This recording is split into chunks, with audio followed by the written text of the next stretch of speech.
that the times we've endured over the years may seem like yesterday. But I'm here to tell you that what happened yesterday does not matter today.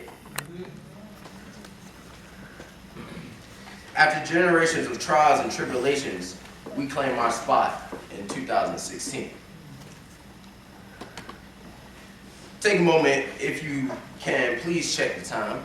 Look at your wrist, look at the walls. There's no clock on the walls, I don't see nothing, but check your phones, check your watches. Now, time being the most essential and the most primordial unit of measurement, we cannot take it for granted. The existence of time itself terrifies the world because of the fact that we do not know the unimaginable power that time wields. Time can only be slow or fast based on how an individual perceives it.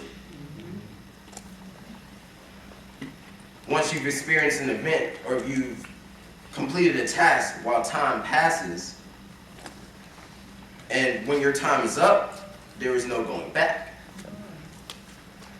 Now let's bring a more serious situation into the mix. In 1957, Roy Wilkins, the executive secretary of the NAACP, or the National Association for the Advancement of Colored People, which majority of you know, spoke his opinion on the civil rights movement. This being only an excerpt from his speech, he stated, the Negro citizens of the common country, a country they have sweated to build and died to defend, are determined that the verdict of the Appomattox will not be renounced, that the clock will not be turned back, that they shall enjoy what is justly theirs. No matter how hard you try, it's impossible to shift the gears of time. Even the numbers we use to understand time are just so that we can understand it ourselves. The many trials and the tribulations of human society have more or less had a butterfly effect on our intellect. The way we choose which path to take among the infinite pathways all create a conundrum in the human psyche. If we think about the prospect of slavery back in the 1600s, the introduction of slavery wasn't a new idea.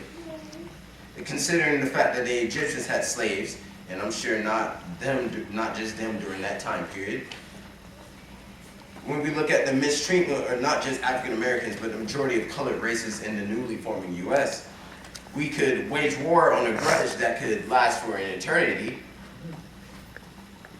If we chose to go down the path of holding a grudge, we'd only be hurting ourselves.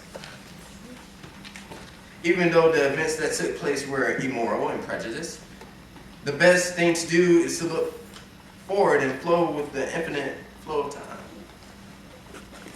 What's been done cannot be undone very easily. You can't simply find the clock and change the time before it even occurs.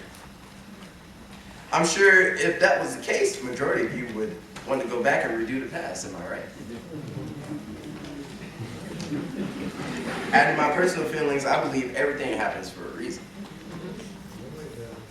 God wouldn't put anyone through a situation that he didn't believe you could overcome.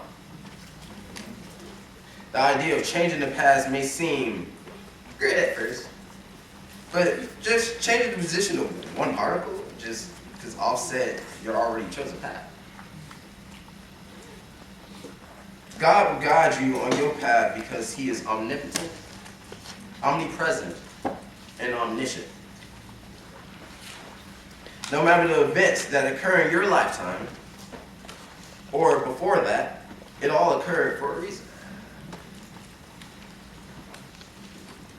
I chose this Bible verse because it most connected with me and how I really felt about my topic. I chose Romans chapter 13, verse 11, and it stated, "Besides this, you know the time, that the hour has come for you to wake from sleep. For salvation is nearer to us now than we first believed." And with this verse embedded into your soul,